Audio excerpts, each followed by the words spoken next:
இன்னைக்கு இந்த வீடியோல ஒரு மிகப்பெரிய சமூக போராளியை பத்தி பார்க்க போறோம். உசாரு உசாரு காவேகா உசாரு உசாரு உசாரு காவேகா உசாரு. யாருப்பா அந்த சமூக போராளி அப்படின்னு கேட்டீங்கன்னா, கோவன் அப்படிங்கிற ஒரு நாட்டுப்புற கலைஞர். இவர் யாரு என்னன்னு கேட்டீங்கன்னா, எங்காவது மக்களுக்கு எதிராக ஒரு பிரச்சனை நடக்குதுன்னா உடனே மைக்கெடுத்து பாடிடுவாரு. இவர் பாடுறதை கேட்டோன்னு மொத்த மீடியாமே அவர் பக்கத்துல வந்து நிற்கும். கோவன் இப்படி பாடிக்காருன்னா ஏதோ சம்பவம் இருக்கு அப்படின்னு சொல்லிட்டு. ஏன் கவர்மெண்டே கதிகலங்க வச்சாது. மூடு டாக்மாக்க மூடு, நீ மூடு டாக்மாக்க மூடு, நீ ஓட்டு போட்டு மூடுவான்னு காத்திருப்பது கேடு. அப்படிப்பட்ட ஒரு நபர் வந்து இத்தனை வருஷமே எங்க வளர்ந்து இல்லை, தூங்கிட்டே வர இருக்குது. இப்போ திடீர்னு வந்து விஜய் பத்தி பேசிட்டு இருக்காரு. எதுக்குடா சம்பந்தம் இல்லாம இத்தனை வருஷம் காணாம போனாலும் இப்போ வந்து இப்படி குலைக்கிறாரு அப்படின்னு சொல்லிட்டு மக்களும் இந்த மீடியம் ஆர்வமா இருந்தாங்க. அப்புறம் தான் தெரிஞ்சது இவரு முழுக்க முழுக்க ஒரு ஆளுங்கட்சிக்கு ஒரு சப்போர்ட்டரா மாறிட்டாருன்ட்டு. அதுக்காக அவரு லோ லெவல்ல இறங்கியெல்லாம் பேசினாரு. அதுல சில விஷயங்கள், உங்க டூத் பேஸ்ட் உப்பு இருக்கா அப்படிங்கிற மாதிரி, நீங்க திங்கிற சோத்துல உப்பு இருக்கா அப்படின்னு சொல்ல மக்கள் கேட்கறாங்க. அப்படி ஒரு சம்பவத்தை பண்ணியிருக்கிறாரு. என்ன சம்பவம் அப்படிங்கிறத இந்த வீடியோல பார்க்க போறோம். ஸோ வாங்க நேரம் வீடியோக்குள்ள போகலாம். இப்போ பெரியார் வேற ஒரு தம்பி கையில் கொடுத்துருக்காங்க. ஆமாம், இப்போ அவர் பெரியார், அம்பேத்கர், அப்புறம் நம்ம இவங்க அஞ்சலை அம்மாள்னா யாருன்னு எனக்கு தெரியாதுங்க. ஆமாம் ஆமாம். இப்போ கம்யூனிட்டியோட ஓட்டை வாங்கினதுக்காக திடீர்னு அஞ்சலை அம்மா வந்திருக்காங்க, இப்போ தான் பிறந்திருக்காங்க. ஆனால் நம்ம தளபதி விஜய் வந்து எந்த நேரத்தில் அரசியலுக்கு வந்தாருன்னு தெரியல. எல்லாரும் தப்பா ஊற்றிட்டு வர்றானுங்க. என்னன்னு கேட்டால் வயிற்ற கலக்குறாமா. அப்படி நாளுக்கு நாள் ஏதாவது சம்பவம் நடந்துட்டே இருக்குதுங்க. தனி மனித தாக்குதலுக்கு உள்ளாயிட்டே இருக்காரு நம்ம தளபதி விஜய். அப்படி இவங்க அரசியல் பண்ணா பரவாயில்ல, அராஜகம் பண்றாங்க. இவங்களுக்கு கை வந்த கதையே வந்து இந்த தனி மனித தாக்குதல் தான். அப்படிப்பட்ட ஒரு சம்பவம் தான் வந்து இந்த கோவன் அவர்கள் பண்ணியிருக்காரு. இந்த கோவன் அவர்கள் யாருன்னு நிறைய பேருக்கு தெரிஞ்சிருக்கு, ஒரு சிலருக்கு தெரிஞ்சிருக்காரு. அவர் யாருன்னா, இந்த ஏடிஎன்கே பீரியட்ல வந்து இந்த சாராய விற்பனை, மது விற்பனையை பத்தி ஒரு பாட்டை போட்டு மொத்த தமிழ்நாடு கதிகலங்கி போச்சு. யாரா இவர் இப்படி புரட்சியாளர் புதுசா வந்திருக்காரு, இப்படி கவர்மெண்ட்டை தட்டி கேட்கிறாருன்னு சொல்லிட்டு அவருக்கு நிறைய ஆதரவாளர்கள் குவிஞ்சாங்க. அதே மட்டும் இல்லாமல் எக்ஸ்ட்ரீம் லெவலில் போய் கவர்மெண்ட்டே வந்து அவரை தூக்கி உள்ளே போட்டுச்சு. எப்படி நீ இந்த மாதிரி பண்ணலாம், அப்படி கவர்மெண்ட்டுக்கு எகென்ஸ்டாக நீ பேசலாம் பாடலாம் அப்படின்னு சொல்லிட்டு. அதை வந்து நிறைய பேர் வந்து என்ன சொல்றது, இந்த அமைச்சரவையிலையும் வந்து எதிர்த்தாங்க. எப்படி நீங்கள் வந்து ஒரு போராளியை வந்து கவர்மெண்ட் எதிர்த்து கேள்வி கேட்டாங்க அப்படிங்கிற காரணத்துக்காக நீங்கள் தூக்கி உள்ளே போடலாம் அப்படின்னு சொல்லிட்டு. அப்படியே ரொம்ப ஃபேமஸுங்க அந்த பீரியடில். ரொம்ப ஒரு பீக்குக்கு போயிட்டாரு. அப்படிப்பட்ட சமூக போராளியான கோவனவர்கள் வந்து ரொம்ப வருஷமா அழகானா. இப்போ திடீர்னு வந்து மைக்கு பிடிச்சிட்டு உசாரு உசாரு தாவேக்கா உசாரு அப்படின்னு பாட்டு பாடிட்டு இருக்கிறாரு. இந்த பாட்டை ஒரு சின்ன பையன் நம்ம விஜய் ஃபேனை விட்டு பார்த்தா கூட, டே என்னடா ஸ்கிரிப்ட் எழுதிக்கிறீங்க, பாட்டு சரியில்லடா அப்படின்னு சொல்லிட்டு காரி திப்பிட்டு போயிடுவான். அப்படிப்பட்ட ஒரு பாட்டு எழுதிக்கிறாரு. அந்த பாட்டோட ஒரு டீ கோடிங்க இப்ப பார்த்துட்டு வந்துடலாம். திராவிட கொள்கை பேசி நடித்தாரு எம்ஜிஆர். திராவிட கொள்கை பேசி நடித்தாரு எம்ஜிஆர். தளபதி படத்துல எந்த கொள்கைய ஒதுத்தாரு. இந்த கிளிக்ஸ பாத்தீங்களா? அதாவது கோவன் அவர்கள் என்ன கேட்கிறாருன்னா, எம்ஜிஆர் அவர்கள் வந்து திராவிட கொள்கையை வந்து பேசி நடிச்சாராம். அதனால தளபதி விஜய் என்ன கொள்கையை பத்தி பேசி நடிச்சார் அப்படின்னு சொல்லி கேட்கிறாரு. கேட்கறதெல்லாம் வாஸ்தவம் தான். ஆனா இந்த ஸ்கிரிப்ட் ரைட்டர்னு ஒருத்தர் இருப்பாரு, அது தெரியுமா மிஸ்டர் கோவன்? எம்ஜிஆர் அவர்கள் வந்து பேசுறது டைலாக் தான், அதை எழுதுறது வேற ஒரு ஆளு. விஜய் அவர்களுமே வந்து நிறைய டைலாக் பேசியிருக்கிறாரு. ஆனா அது அவரோட ஓன் டைலாக் கிடையாது. அது ஒரு யாரோ ஒருத்தர் எழுதி கொடுத்த ஸ்கிரிப்ட் டைலாக். அப்படி இருக்கும்போது இந்த ஸ்கிரிப்ட் டைலாக் எல்லாம் வச்சு இந்த சினிமாவில் நடக்குத பேசின விஷயங்கள்லாம் வச்சு ஒருத்தருக்கு அரசியல் தெரியும், ஒருத்தருக்கு அரசியல் தெரியாது அப்படிங்கிறதெல்லாம் கிடையாது. ஏன் அவங்க நாளைக்கு ஃபீல்டில் ஜெயிச்சு வந்து நல்லது ஒன்றும் ஒத்துக்க மாட்டீங்களோ, ஏதாவது மக்களுக்கு நல்லது ஒன்றா இல்லை வேண்டாம் நாங்கள் வாங்க மாட்டோம்னு போயிடுவீங்களோ? பதில் சொல்லுங்க கோவன்.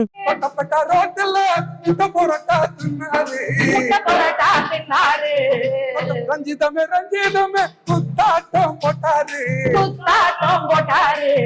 என்னன்னு தெரியுமா திராவிட வரலாறு. இந்த ரைன்ஸை கேட்டீங்களா?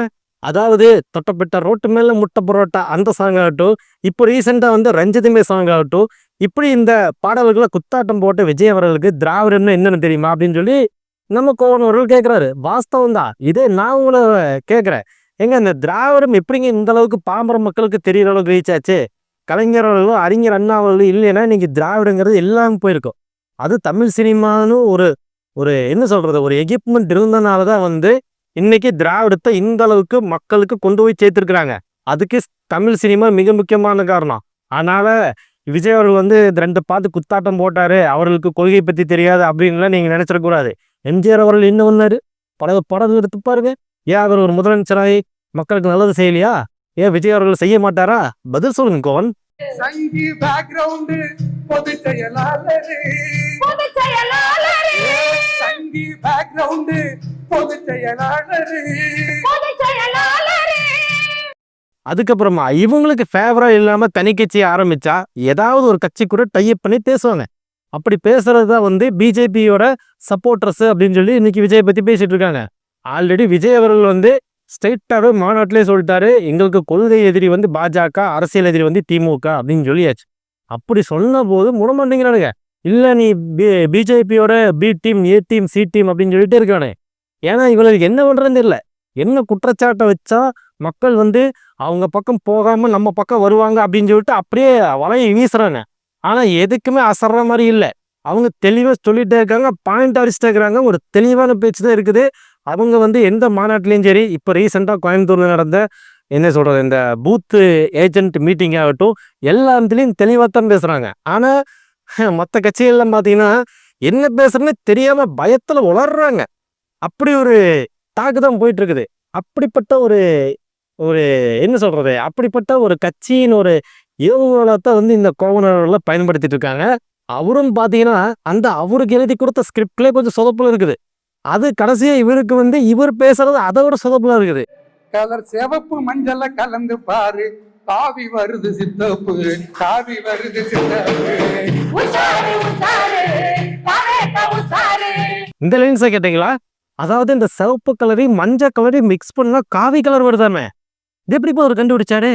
ஒருவேளை ஏசியன் பெயிண்டர் பிராண்ட் மேனேஜர் வந்துருப்பாரோ, இல்லை அந்த பெயிண்டை கலக்கி அடிக்கிற பெயிண்டராக வந்துருப்பாரோ. ஏன்னா இது வந்து 2 பேருக்கு தான் வந்து அந்த மிக்சிங் சமாச்சாரம்லாம் தெரியும், எந்த கலரையும் எதில் மிக்ஸ் பண்ணால் இந்த கலர் கிடைக்கும் அப்படின்னு சொல்லிட்டு. அப்படி விஜய் அவர்களுக்கு காவி சாயம் பூசறக்கு ட்ரை பண்ணுறானுங்க. ஆனால் அது கண்டிப்பாக முடியாது. ஏன்னா விஜய் அவர்கள் தெளிவாகிறாரு, எங்களோட கொள்கை எதிரி வந்து பாஜக தான் அப்படின்னு சொல்லிட்டு. அப்படி மக்கள்கிட்ட ஃபஸ்ட்டு டாக்கு அதான் விட்டுருக்காரு.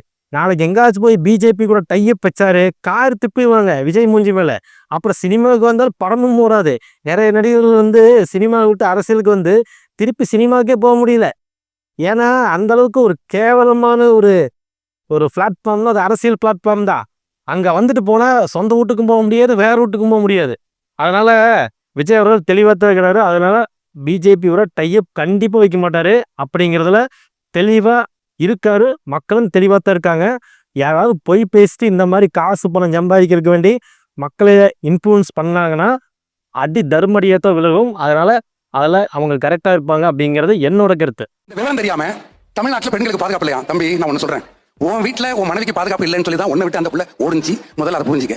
நீ உன்னுடைய அந்த புள்ள அதோட ஃப்ரெண்டியோட கல்யாணத்துக்கு கோவாவுக்கு நீ தனி விமானத்தில் போன. இதெல்லாம் பர்சனல் லைஃப் சொல்றேன், வேற வழியில் சொல்ல வேண்டியிருக்குது. ஏன்னா அந்த பையன் உருட்டு போயிருக்கான். உன்னுடைய ஃப்ரெண்டியோட மேரேஜுக்கு கோவாவுக்கு நீ தனி விமானத்தில் போன. அந்த விமானத்தில் நீ இருந்த இன்னொரு பொண்ணு இருந்துச்சு. அது யார் தெரியுமா? அதோட உட்பி. அதுக்கப்புறமா இப்போ ரீசெண்டாக விஜய் அவர்கள் வந்து தமிழ்நாட்டு பெண்களுக்கு பாதுகாப்பு இல்லை அப்படின்னு சொல்லி விஷயம் பேசியிருந்தாரு. இன்னைக்கு ஊடகங்களும் ஆமாப்பா அவர் சொல்றதை கேட்டு தான் சொல்லி பேசிட்டு இருக்காங்க.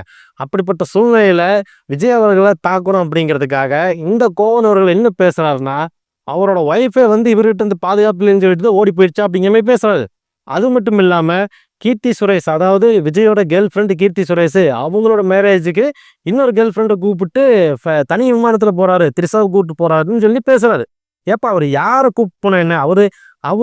அவரு காசு போட்டு அவர் தனி விமானத்தில் போறாரு. உனக்கு என்ன பிரச்சனை? அவர் எங்கே போறாரு எங்கே வராருன்னு வேறு பார்க்குறது உங்கள் வேலையா? ஏப்பா ஒரு அரசியல்வாதினா அவருக்குன்னு பர்சனல் கமிட்மெண்ட்ஸ் இருக்காதா? அவர் எங்கேயும் போகக்கூடாதா, வரக்கூடாதா, 4 பேர்த்த பார்க்கக்கூடாதா? ஏப்பா நீங்கள் கம்யூனிசம் பேசுகிற ஆளுன்னு சொல்கிறீங்க, கம்யூனிஸ்ட்டு தான் இருக்கிறேங்கிறீங்க. அப்படி இருக்கிறது கம்யூனிசத்துக்கு விளக்கம் தெரியுமா? கம்யூனிஸ்ட் எப்படி இருப்பாங்கன்னு தெரியுமா? உண்மையாக இருக்கணும், நேர்மையாக இருக்கணும். அது மட்டும் இல்லாமல் பெண்களுக்கு பாதுகாப்பாக இருக்கணும், பெண்களை பற்றி தவறாக பேசக்கூடாது, அதாவது ஆணாதிக்கத்தோட நடந்துக்க கூடாது பெண்கள்கிட்ட அப்படின்னு நிறைய சித்தாந்தம் இருக்குது கம்யூனிசத்தில். அப்போ அதையெல்லாம் உடைக்கிற விதமாக தானே பேசுகிறீங்க. உங்களுக்கு கம்யூனிஸ்ட்டுக்கும் ஒரு துளை கூட பொருந்தவே இல்லையே. அப்போது நீங்கள் கம்யூனிசம் பேசிட்டு கம்யூனிசம் ஆளாக வந்து மக்கள் மத்தியில் நடிக்கிறீங்களா? இல்லை ஒருவேளை நீங்கள் அதெல்லாம் வந்து வெளியே மேக்கப் பண்ணிட்டு உள்ளுக்குள்ள இத்தனை வன்மத்தை வச்சுட்டு இருக்கீங்களா மிஸ்டர் கோவன்? சொல்லுங்கள். சரி, அதெல்லாம் இருந்துட்டு போட்டோம். ஒரு கட்சி தலைவரை ஒரு கட்சி நடத்துகிறவரை நீங்கள் எப்படி ட்ரீட் பண்ணணும்? கட்சி மூலமாக நீங்கள் ஒரு அரசியல் மூலமாக நீங்கள் வந்து அவர் என்னென்ன தப்பு செய்கிறாரோ ஏங்க ஒரு அரசியல்வாதி எப்படிங்க ட்ரீட் பண்ணணும்? நாகரிகமாக ட்ரீட் பண்ணணும். இன்றைக்கி கவர்மெண்ட்டில் ஆளுங்கட்சியிலும் கூட அநாகரிகமாக பேசினா வந்து சட்டப்படி நடவடிக்கை எடுப்பேன்னு சொல்லி பேசுகிறாங்க. அப்படி இருக்கிற போது நீங்கள் எப்படிங்க வந்து நேற்று வரைக்கும் அவர் நடிகர் வந்துட்டு போட்டு இன்றைக்கி அவர் ஒரு அரசியல் கட்சி நடத்துவார். அவரை நீங்கள் எவ்வளோ நாகரிகமாக பேசணும், நாகரிகமாக நடந்துக்கணும், அதையெல்லாம் விட்டுட்டு அவங்க வீட்டு பெண்களை பற்றி கேவலம் பேசுறது, அவர் கூட சக நட்பாக பழகிறவங்களை வந்து கேவலம் பேசுறது, இதெல்லாம் ஒரு பொழப்பா? இப்படியெல்லாம் வந்து நீங்கள் வந்து இன்ஃப்ளூயன்ஸ் பண்ணித்தான் வந்து மக்களை வந்து திசை திருப்பணுமா, இல்லை நீங்கள் வந்து பயந்துட்டீங்களா அப்படிங்கிறத என்னோட கேள்வியாக இருக்குது. ஏங்க கோவன் அவர் நேற்று வரைக்கும் நடிகர், இன்னைக்கு அரசியல்வாதி. ஒரு அரசியல்வாதியை எப்படி ட்ரீட் பண்ணணும் உங்களுக்கு தெரியலையா? எப்படி நாகரிகமாக பேசணுங்கிறது தெரியலையா? அதை விட்டுட்டு அவர் வீட்டு பெண்களை கேவலமாக பேசுறது, அவர் கூட சக நட்பாக பழகிற நடிகைகள் பெண்கள் இவங்களை பற்றி கேவலம் பேசுறது, இதெல்லாம் ஒரு பொழப்பா மிஸ்டர் கோவன்? இதெல்லாம் உங்களுக்கு ஸ்கிரிப்ட் தரும்போது இதெல்லாம் நீ பேசக்கூடாதுன்னு சொல்லலையா? ஒருவேளை அவங்களுக்கே தெரியலையோ? சொல்லுங்க கோவன், சொல்லுங்க. ஒருத்தனை எங்கே அடித்தா வலிக்கும் அப்படின்னு சொல்லிட்டு கரெக்டாக தெரிஞ்சு வச்சுட்டு அடிக்கிறத வந்து நம்ம ஆளுங்களை தவிர வேறு யாருக்குமே தெரியாது. ஒருத்தனை கரெக்டாக எங்கே அடித்தா வந்து அவனோட ஃபோக்கஸ்லேருந்து அவன் வெளியே வருவான்னு சொல்லிட்டு கரெக்டாக அடிக்கணும்னு நினச்சிட்டு நீங்கள் அடிக்கிறீங்க. அது பின்னாடி உங்களுக்கே வந்து மிகப்பெரிய ஒரு பெரிய அடியை வந்து விழுகும். அதனால் கொஞ்சம் பார்த்து டீல் பண்ணுங்க. இப்படி எல்லாம் கேவலமாக நடந்துக்கிட்ட கோவன் அவர்கள்கிட்ட நம்ம ஒரு 3 கொஸ்டின் கேட்கலாம். மக்களும் இதைத்தான் கேட்குறாங்க. இன்னைக்கு சோசியல் மீடியா ஹாட் டாப்பிக்கே அதுதான். என்னன்னா இந்த கள்ளக்குறிச்சியில் ஒரு 60 பேர் வந்து மது அருந்தி இறந்து போனாங்களே, அதுக்கெல்லாம் நீங்கள் பாட்டு போடவே இல்லை. ஏங்க அதுபடி ஏடிஎம்கே பீரியடில் மட்டும் இந்த மாதிரி ஏதோ மது அருந்தி ஏதோ பிரச்சனை நடந்துச்சுன்னா நீங்கள் பாட்டு போடுறீங்க, வைரல் ஆகிறீங்க, ட்ரெண்டிங்கே வரீங்க. இப்போ நீங்கள் போடலாமே, 60 பேர் வந்து போயிருக்காங்க, அதுக்கு சின்ன கண்டனம் கூட தெரிவிக்கல. சரி அதை விடப்பா. இந்த வேங்கை வயலில் அதாவது மக்கள் குடிக்கிற குடிநீர் தொட்டியில் மனித கழிவுகளை கலந்தாங்களே, இப்போ வரைக்கும் அதுக்கு விடையேறல, யாரு கலந்தான்னு கண்டுபிடிக்கவே முடியல. அதுக்கு நீங்கள் ஒரு கண்டனம் தெரிவிக்கலையே, ஒரு பாட்டு பாடலையே, ஒரு ஒன்லைன் அது என்னப்பா தொட்டப்பட்ட ரோட்டு மேலே கொத்து புரோட்டா அப்படின்னு பாடினீங்களே, அந்த மாதிரி ஒரு நல்லா ஃபயர் ஆகிற மாதிரி ஒரு லைனை எழுதி பாடிருக்கலாம்ல மிஸ்டர் கோவன், ஏன் பாடல? ஏன் இன்னைக்கும் வந்து மது விற்பனை அமோகமாக நடந்துட்டு இருக்குதான். அதாவது என்ன சொல்றது, டாஸ்மார்க்கில் பணம் அள்ளுது அப்படின்னு சொல்லி கவர்மெண்ட்லேயே ரிலீஸ் பண்ணுறாங்க. அப்படி இருக்கும்போது அதை பற்றி நீங்கள் பாடலையே, ஏன் பாடல அப்படின்ட்டு இன்னைக்கு சவுக்கு சங்கர் சர மாதிரி கேள்வி கேட்குறாரு. இன்னைக்கு யூடியூப்ல போனால் செய்தியாளர்கள் நெறியாளர்கள் உட்காந்துட்டு பின்னி பெடல் எடுக்கிறாங்க. இதுக்கெல்லாம் வந்து கோவனால பதிலே சொல்ல முடியாது. முடிஞ்சதுக்கு பாட்டு பாடட்டும், பாடுங்களேன் மிஸ்டர் கோவன். ஓகே, ஃபைனலாக வந்து என்னதான் ஒரு சமூக போராளியாக இருந்தாலும் அவனும் கடைசியில் இன்ஃப்ளூயன்சராக மாறிடுறான். இன்ஃப்ளூயன்சர்னா யாரு? அதாவது ஒரு பிராண்ட் அம்பாஸ்டர் ஆயிடுறது. அதாவது என்னன்னா பணத்தை வாங்கிட்டு மக்கள்கிட்ட இதுதான் நல்லது, இதை வாங்கி யூஸ் பண்ணு, இது பயங்கரமாக இருக்கும், இது டேஸ்ட்டாக இருக்கும், இந்த ப்ராடக்ட் நான் தான் யூஸ் பண்ணுறேன் அப்படின்னு சொல்லிட்டு இன்ஃப்ளூயன்ஸ் பண்ணுவாங்க. அப்படித்தான் வந்து இந்த மாதிரி ஆளுங்க நல்லாக்குற ஆளுகளையும் காசு வாங்கி வாங்கி பிழைக்கிறது, இல்லை காசை கொடுத்துட்டு இருக்கிறது. இப்படிப்பட்ட ஒரு சூழ்நிலையில கோவன் தள்ளப்பட்டார்னு நினைக்கிறேன். நிறைய காசு வாங்கியிருப்பார் போல. அது எந்த கட்சிகிட்ட இருந்து வாங்கினாருன்னு எனக்கும் தெரியல, எந்த கட்சியாக இருக்குன்னு தெரியல. சரி, ஏதோ ஒரு கட்சிகிட்ட காசு வாங்கிட்டு இன்னைக்கு விஜய் அவர்களை பற்றி இப்படிலாம் பேசிட்டு இருக்காரு. நான் என்ன கேட்குறேன்னா, இப்படி ஒவ்வொரு நல்ல நல்ல மனுஷனும் நல்ல நல்ல போராளிகளும் காசு வாங்கி பழகிட்டீங்கன்னா நாளைக்கு மக்களுக்கு நல்ல விஷயங்கள் என்ன சொல்ல போறீங்க, என்ன எடுத்துரைக்க போறீங்க, மக்கள்கிட்ட என்ன கொண்டு போய் சேர்த்த போறீங்க? நீங்கள் இப்படி சைடில் வாங்கிட்டு போயிடுவீங்க. ஆனால் பொய் பிரச்சாரம் தானே பண்ணுறீங்க. தயவு செஞ்சு அதெல்லாம் பண்ணாதீங்க. காசு போனால் எப்படி வேணாலும் சம்பாரிச்சிக்கலாம். ஆனால் அநாகரிகமாக ஒருத்தங்க மேலே அவதூறு பரப்பி அவங்கள கேவலப்படுத்தி அவங்கள நீங்கள் இப்படியெல்லாம் வந்து மன உளைச்சலுக்கு ஆளாக்கி அது மூலமாக சம்பாதிக்கிற காசெல்லாம் பின்னாடி போயிடும். அதே மாதிரி அந்த காசை வச்சு ஒரு நல்லது நீங்கள் பண்ண முடியாது. அந்த காசுனால உங்களுக்கு எந்த நல்ல விஷயமும் நடக்க போகிறதில்ல, உங்களுக்காகட்டும் உங்கள் ஃப்யூச்சருக்காகட்டும். அதனால் நல்ல போராளிகள் நல்ல போராளிகளாகவே இருங்க, இன்ஃப்ளூயன்சராக மாறிடாதீங்க. அதுதான் நான் சொல்ல வர விஷயம். ஸோ இந்த வீடியோ உங்களுக்கு பிடிச்சிருந்தா மறக்காமல் உங்கள் ஃப்ரெண்ட்ஸ் அண்ட் ஃபேமிலி மெம்பர்ஸ்க்கு இந்த வீடியோவை சென்ட் பண்ணி விடுங்க. அதாவது வெறித்தனமான விஜய் ரசிகர்களுக்கு இந்த வீடியோவை ஃபார்வர்ட் பண்ணிவிடுங்க. கான்ட்ரோவர்சியாக பேசுகிற ஆளுக்கும் இந்த வீடியோ அனுப்பிச்சுடுங்க. கொஞ்சமாக ஒரு ரோசம் வரட்டும். மீண்டும் அடுத்த ஒரு இன்ட்ரெஸ்டிங்கான ஜாலியான வீடியோவில் சந்திக்கிறேன். நன்றி, வணக்கம். நம்ம சேனல் பிடிச்சிருந்தா ஒரு சப்ஸ்கிரைபர் போட்டுருங்க. இந்த வீடியோவுக்கு மேக்ஸிமம் எவ்வளோ லைக்ஸ் போட முடியுமோ போடுங்க. அதே மாதிரி இந்த வீடியோ பற்றின உங்களோட கமெண்ட்ஸ் ஏதாவது இருந்துச்சுன்னா கண்டிப்பாக கமெண்ட்ஸ் கொடுங்க. நீங்கள் என்ன கமெண்ட் போட்டாலும் நான் படிக்கிறதுக்கு ஆர்வமாக இருக்கிறேன். ஸோ அடுத்த வீடியோவில் சந்திப்போம். நன்றி, வணக்கம்.